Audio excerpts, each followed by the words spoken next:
metal that makes the modern world tick. Steel is basically just iron with tiny carbon atoms sprinkled in.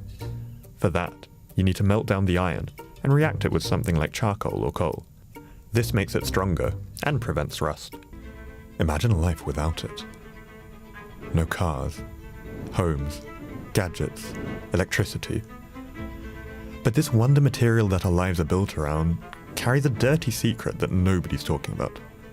The steel industry is responsible for a jaw-dropping 8% of the world's greenhouse gas pollution. 1919 is proportionally the year of greatest labor unrest. Millions of American workers in every walk of life go on strike. One of them is the U.S. steel industry strike. Steel was a major American industry. It's at the center of industrial growth. They obviously were heavily involved in producing material for the war effort, and so they had benefited tremendously from these favorable labor policies during the war: high wages, low hours, good conditions, union recognition. And when those things were taken away in 1919, they went on strike. There's a lot of violence involved in these strikes, and in several incidents, many workers are killed by local police forces that are brought in to put down the strikes and picketing. OSHA says 8 U.S. steel employees at Clairton Works were instructed to work in areas with high levels of asbestos. A steel mill has covered the Serbian village in polluted dust, and cancer rates have quadrupled in under a decade.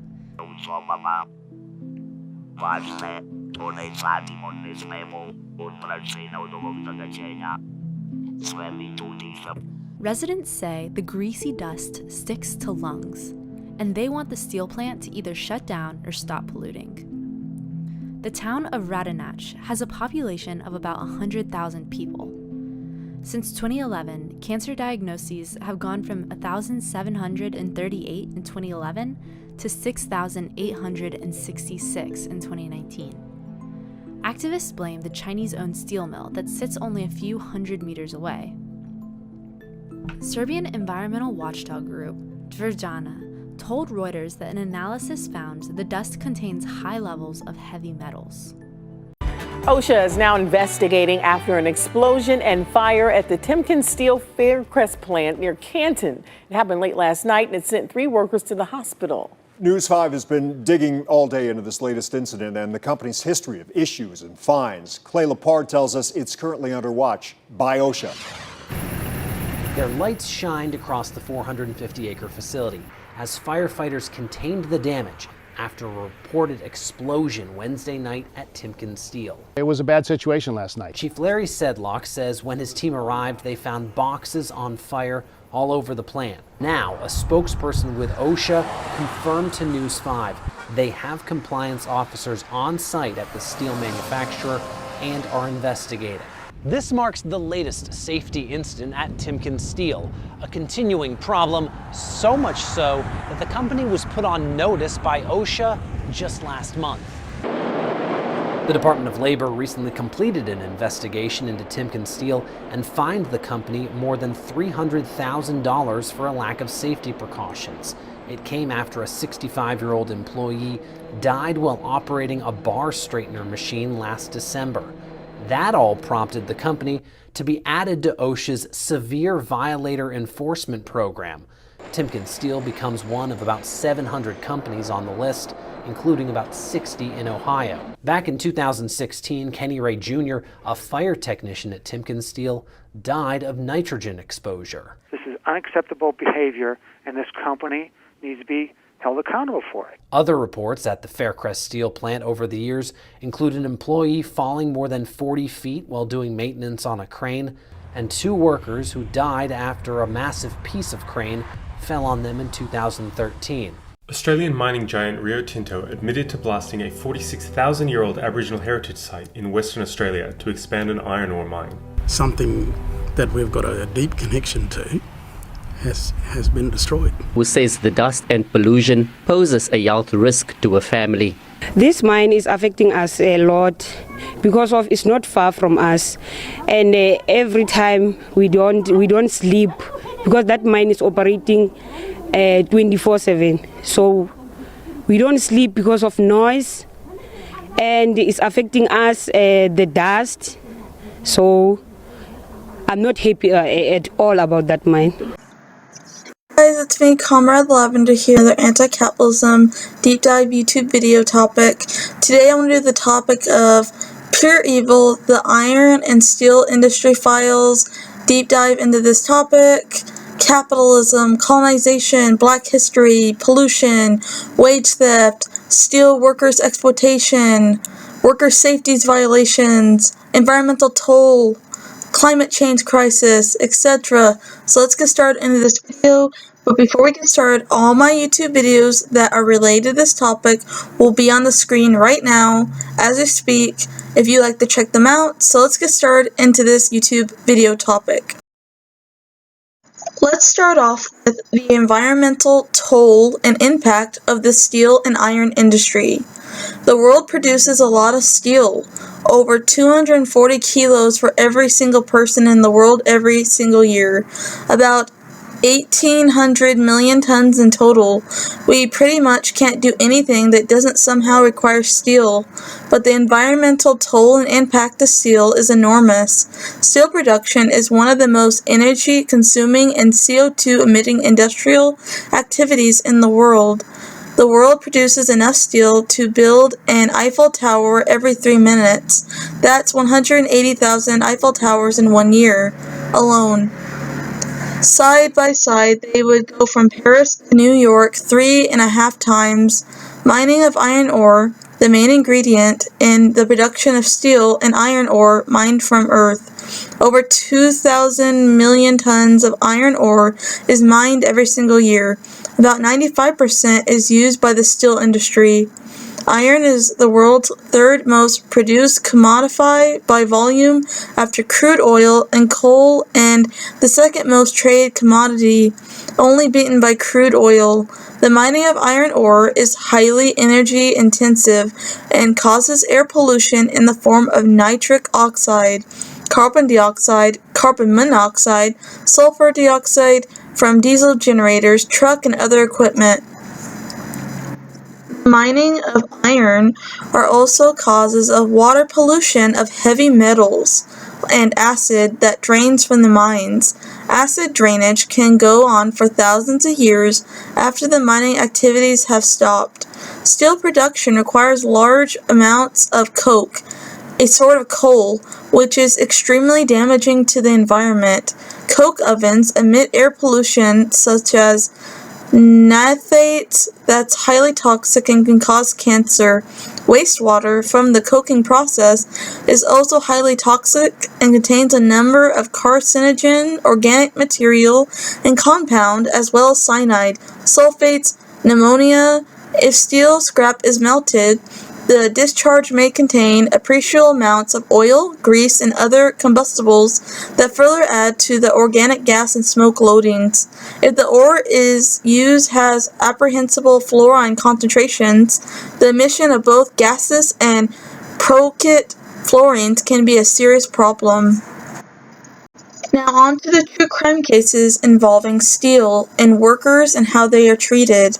As a primary and preferred structural building material, steel combines tensile strength with low cost, but it also can have a high human cost. The iron and steel industry is one of the most hazardous industries in the world. Workers employed in this industry are at greater risk for fatal and non-fatal injuries and illnesses due to their complex nature of the working environment. Those workers are exposed to various hazards in working hours that could cause minor injuries, lost time injuries, serious accidents, and even death and unalivings. There are many points of potential forced labor among the steel supply chain due to the hazardous conditions and lack of transparency ranging from extraction and smelting to production, rolling, and characterizing. Brazil's iron and steel industries are dependent on charcoal found to be produced by slave labor in rural areas such as the western state of Manaharo, the Amazon jungle of Praia, as a major exporter of pig iron. Although India has modernized its steel industry and has grown to be the second largest steel producer behind China, there continues to be widespread evidence of human rights abuses and forced capitalism slave labor violations and illegal iron ore mining operations. Despite the Mines Act of 1952 specifically forbidding child labor, mica is used as a high-performance insulator in the steel industry for reducing cracks and one of the largest producers in the world. It is also documented to be dependent on small hands of children. 70% of all India's mica production is estimated to be sourced from illegal, hazardous mines. Iron ore mining in Mexico is good business for drug cartels that export iron ore. As the organized crime epidemic has infiltrated the industry, miners have been left with few labor protections, leaving them exposed to violence, human trafficking, and other human rights abuses. Pakistan, although bonded debt capitalism slavery labor has been illegal in Pakistan since 1992, the law, it doesn't work, and, no one's enforcing it. Primary in the form of debt bondage is prevalent in the growing. Reported estimates say that 70% of bonded capitalism slavery laborers working in brutal conditions are children, who are also frequently subjected to sexual exploitation. Another example is on July 30th, 2003, an accident happened on a steel plant in Badravali, India. A steel converter containing 24,000 kilograms of liquid metal, pig iron, exploded. Due to this tragedy, 7 workers were unalived and died, and 6 were severely burned, and other victims suffered from external and eye-related injuries. Another event occurred in Bali, India on October 9, 2018, 14 workers were burnt alive and 10 were seriously injured in the Energy Management Department. In another true crime case, in January 2004, a major industrial incident occurred at Karavi, Bulgaria, largest iron and steel plant, with 3 workers killed and 22 more hospitalized. New York steel boss to pay $6 million in stolen wages and wage theft. Queens Steel Company must return $6 million in stolen wages to welders, iron workers, as part of a criminal plea deal. A New York City construction company has agreed to pay more than $6 million to resolve criminal charges that it underpaid nearly 500 welders and iron workers. The victim of capitalism story is Schneider, who hails from Bharat, shifted to Delhi in 2005 when he was just a teenager. I started working in a steel factory right off the bat and rented a small room here. It is here that I built my whole life, he told the Citizen.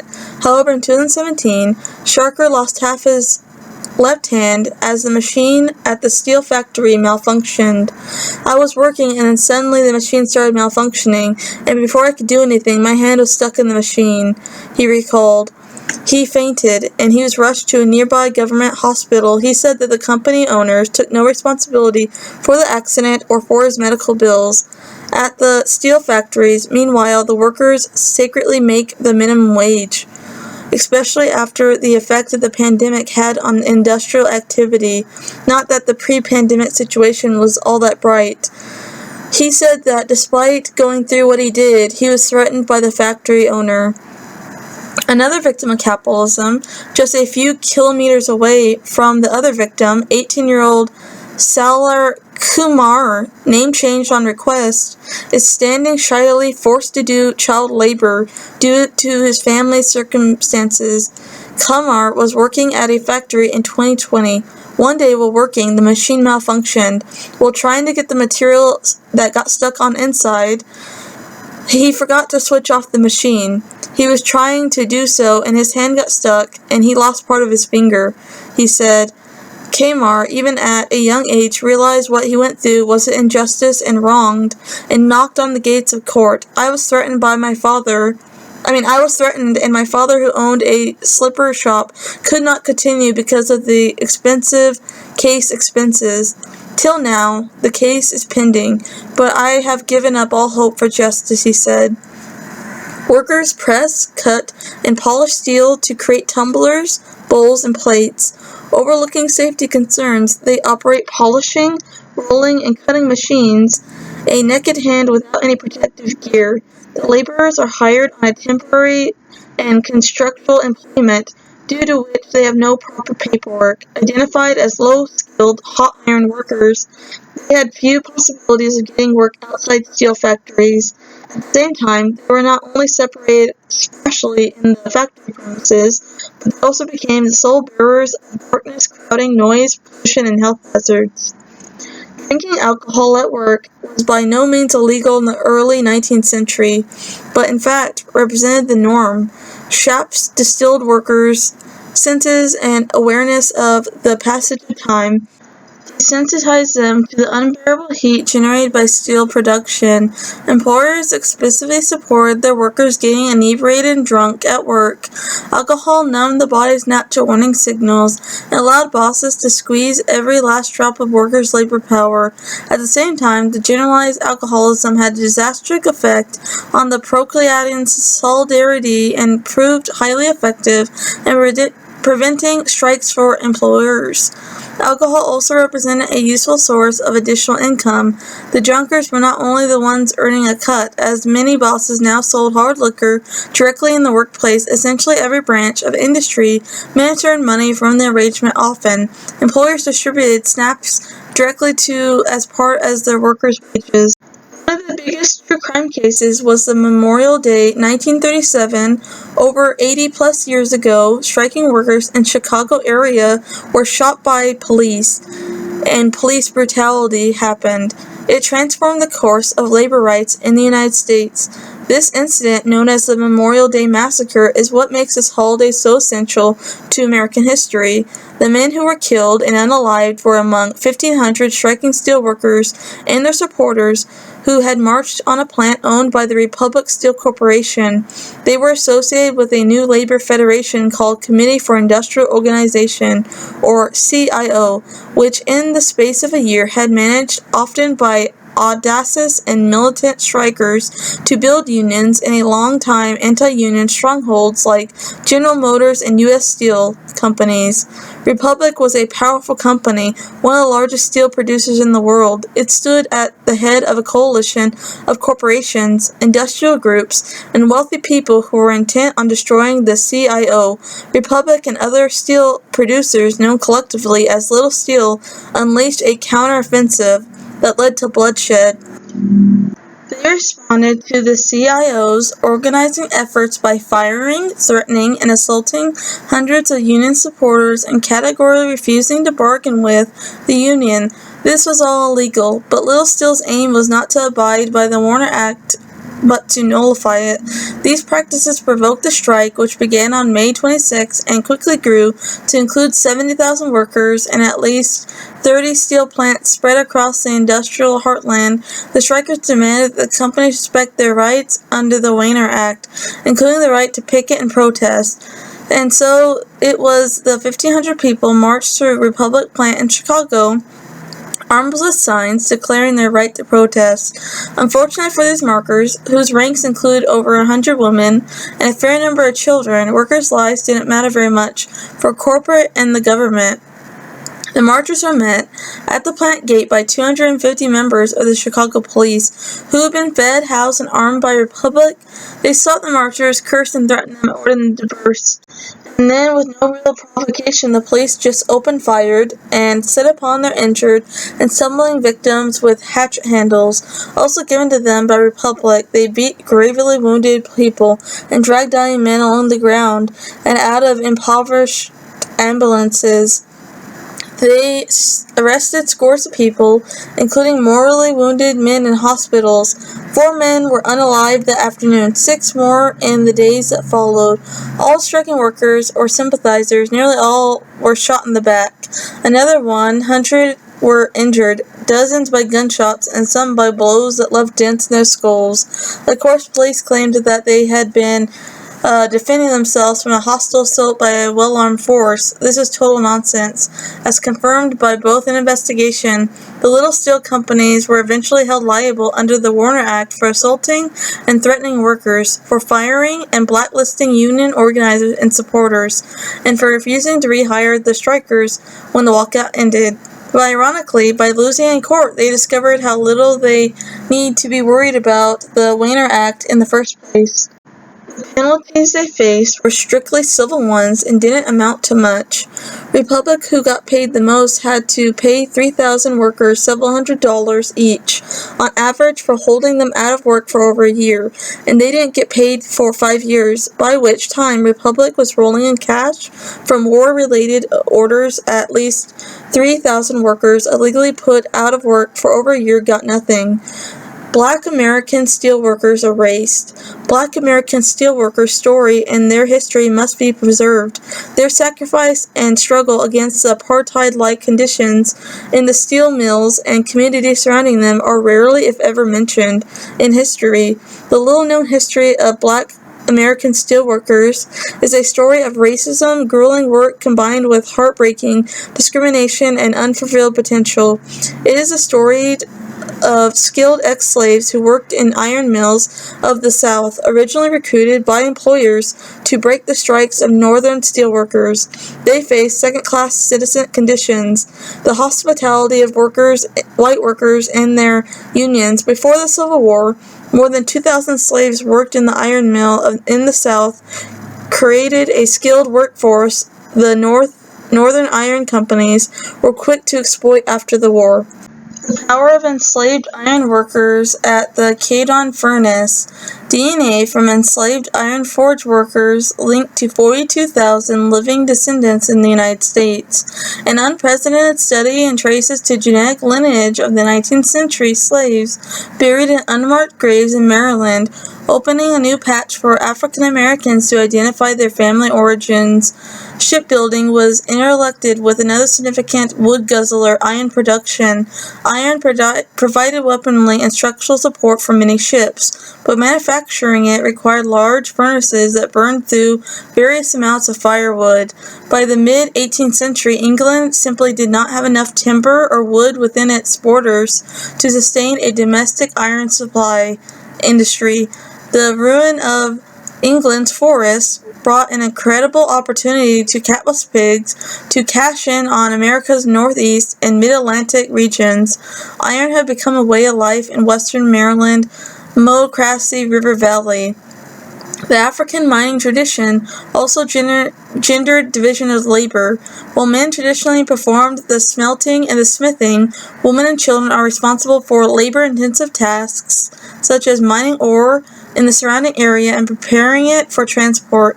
In 1977, workers building a highway in Maryland stumbled across an abandoned cemetery in the middle of a forest. The unmarked graves, it would later be determined, contained the remains of mostly women and children. The oldest date back to the 18th century. The people buried there were black workers enslaved at the Cadon furnace, an iron forge that once operated nearby. Workers repeatedly exposed to hazards at a 100-year-old steel plant. Republic Steel continues to expose workers to fallen chemical hazards, OSHA said. In a 2014 corporate settlement with OSHA, Republic Steel agreed to fix earlier health and safety violations. Yet the company on August 7, 2015, received 3 repeated and 8 serious safety violations from OSHA and fines of $162,000. The serious violations identified at the time were for exposing workers to molten metal hazards, not providing an emergency eye wash station, not requiring workers exposed to hydrochloric acid splash hazards to use protective equipment, and violating respiratory protection standards. Another famous steel strike in history was the 1919 steel strike. Traces its origins back to 1918, when efforts were first made to try to unionize the steel industry. By the summer of 1919, there was a steel union in every important mill town. When U.S. Steel refused to negotiate with the union leaders called for a national strike on September 22, 1919. On that date, 18,000 workers and 16 unions went on strike in Cleveland. 16 Cleveland mills were closed, only one operated at full force. That same day, 1,500 strikers met at Brookside Reservation to hear union organizers. Nationwide, the strike was 90% effective.